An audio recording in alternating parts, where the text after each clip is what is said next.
You know, when I was younger, like a wee child, I actually hated this movie. Sorry.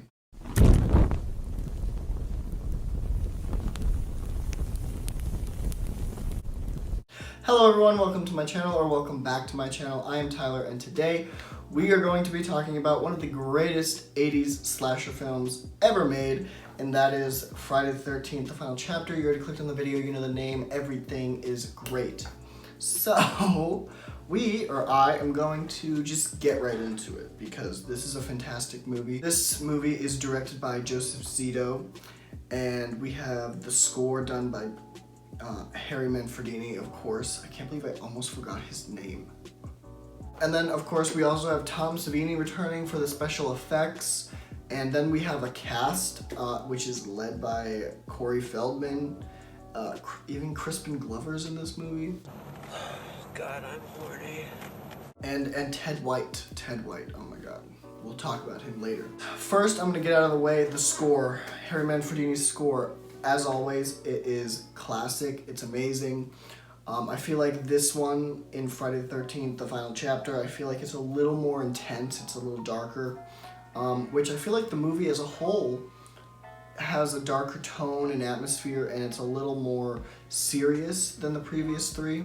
My first positive is the score. My second positive is going to be, well, this is kind of half a positive, half a negative. I'll get to the negative part later, but for the positive part, the continuity. I really love the beginning of this film and how it, first of all, it does a recap of the previous three films. And I also love how it comes back and starts exactly where the third one left off. You know, Jason lying in the barn is the opening of this film.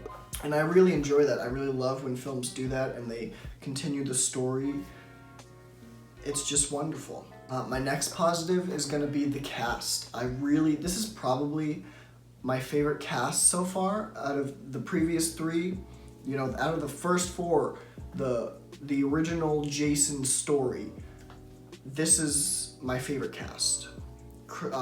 You have Corey Feldman playing Tommy Jarvis, who I feel like Tommy Jarvis as a character is a character that we really needed in the Friday the 13th franchise, just to breathe some life into this franchise, because at this point, you know, with the fourth film, we're 4 films in and the formula is still exactly the same. So adding Tommy Jarvis, this child, this nerdy little kid who makes masks and plays video games and stuff, has to overcome this extreme obstacle, and he has to be the one towards the end to take down Jason. I think his character arc is amazing. I think him as a character is extremely relatable. Oh shit, he's a relatable kid. And I just really enjoy his character. And also there are 3 renditions of Tommy Jarvis in the series, and I can't say which one's my favorite right now, but Corey Feldman is definitely one of the best ones. Then we have comedy inserted by the one and only Crispin Glover. I don't think this is his first film, but it's definitely one of his first films. And his character is just extremely entertaining to watch. Also, his back and forth with the character of Ted. I believe a lot of their stuff was actually improv by them, which, you know, even more kudos to them, even more props to the cast, because the improv they came up with is quite entertaining and pretty funny sometimes. And then you have the introduction of this other character. I can't remember his name, but you have this guy who's looking for his sister, and he's I don't know, just searching, and he knows about Jason. He knows about Jason. So his character was also an interesting addition to the story. One thing I love that they didn't do is they didn't add another Crazy Ralph situation like the third one did. So that's pretty good. But overall, I think this cast is very enjoyable and the most entertaining cast out of the previous 3 films. But along with the cast, we have Ted White, who plays Jason, leading me to my next positive, which is going to be Jason himself. That's you they're talking about on TV, pal. I mean, Jason in this film, they were like, okay, so we're gonna this is gonna be the last one. This is gonna be the final chapter. Let's close it off with a bang. And they just dialed Jason up on the brutal, horrific, scary ass scale. Part 4 is absolutely terrifying. He runs. He's just brutal. And not only that, but his makeup design, his face design is like horrifying. I love the addition of like his uneven ears and stuff. Again, the way Ted White portrays Jason, he's just so eerie and dark. He's always lurking in the shadows, always stalking. But then like when he comes out, like he chases you. He's running. He is running. This Jason is just by far the best we've gotten so far. I think this is like the first film where Jason is really fully realized. Like in part 2, they didn't really know what his look was gonna be. They didn't really know how he was gonna be. He was kind of clumsy, really clumsy. The sack wasn't it. And the third one, in the beginning, you like barely see him. All you see are like his feet or his like hand. And when the mask does come out, it's kind of like, it's great, don't get me wrong, it's awesome. But I feel like once you get to this film, the mask in the third one kind of feels like a little less than this one. Part 4 just, I feel like, is like the equivalent to Child's Play 2, where they just like fully realize Chucky and take him to that place. You know, I feel like Jason is just really at his highest point so far in this film. Which leads me into my next positive, which are the kills, the special effects. Tom Savini, the master of special effects, or at least horrific special effects. I mean, the kills in this film are some of the best in the entire franchise. You get the opening kill with the saw head twist, which is just brutal and gory as hell. It looks amazing. The classic kill in this one that like everyone talks about is of course the corkscrew kill, Crispin Glover's death. This death is brutal, gory. The only thing I don't understand is why I wanted Crispin Glover to scream. Like, he gets stabbed in the hand and doesn't say a word, doesn't speak a syllable. Crispin was like, I ain't screaming, I'm just gonna open my mouth.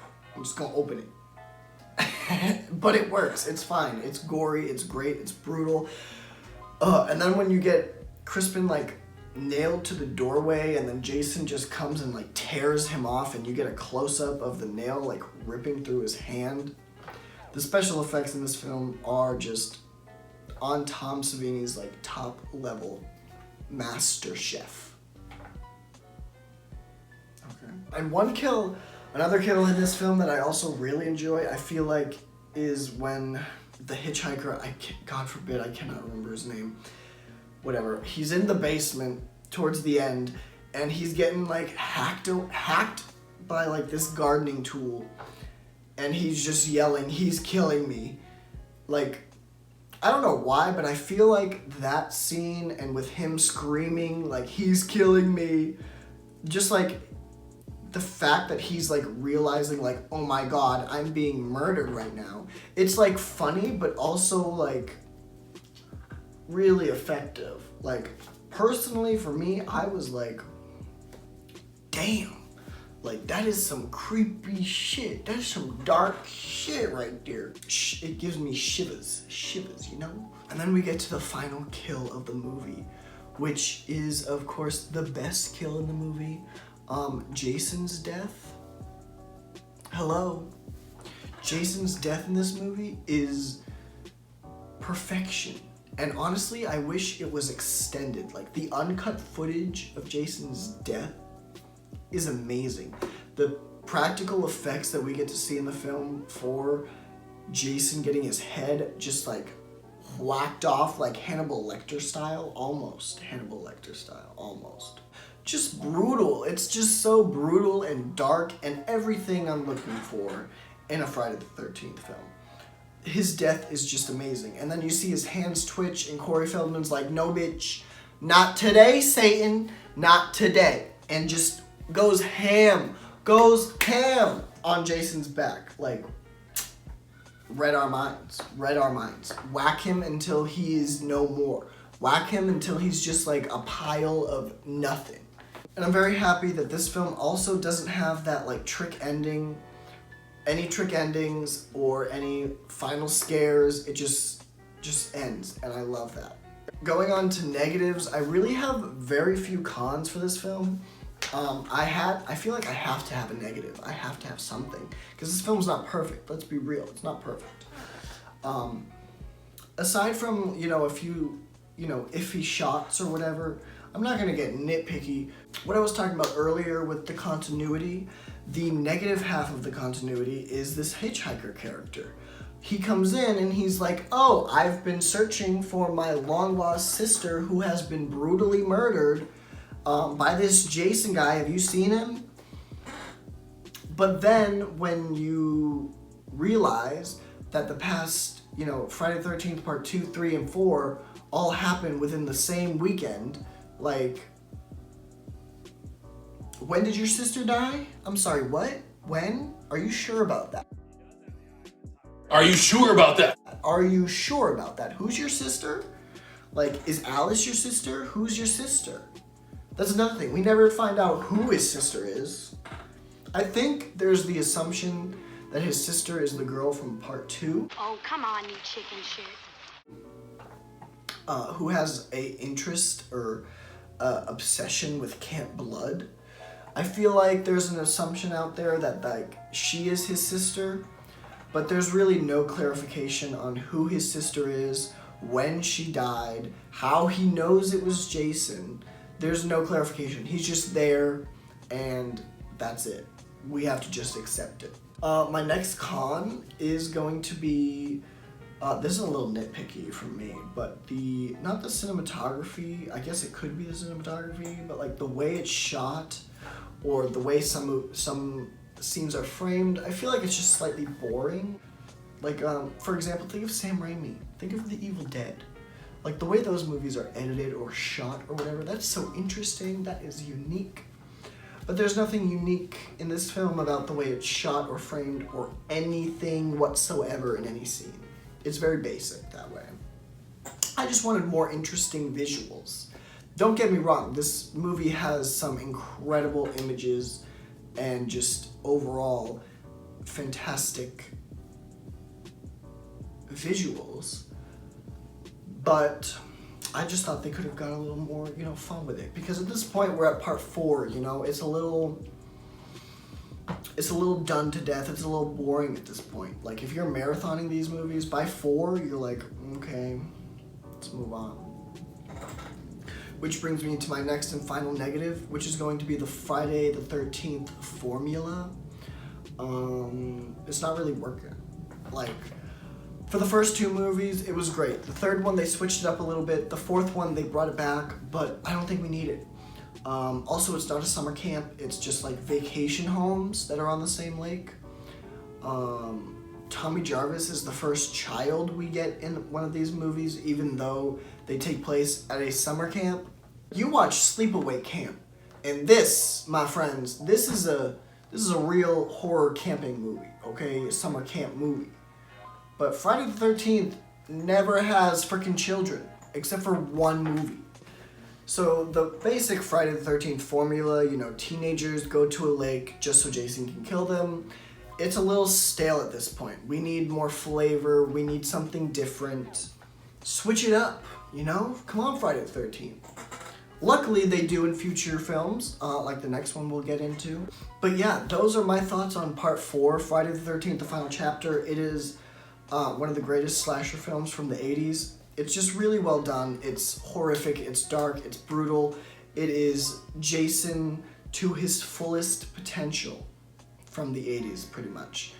And for a closing chapter, I think it does really well at bringing the franchise to its highest point, at least so far. So, leading me into my rating, I'm going to rate Friday the 13th, the final chapter, a solid 8 out of 10.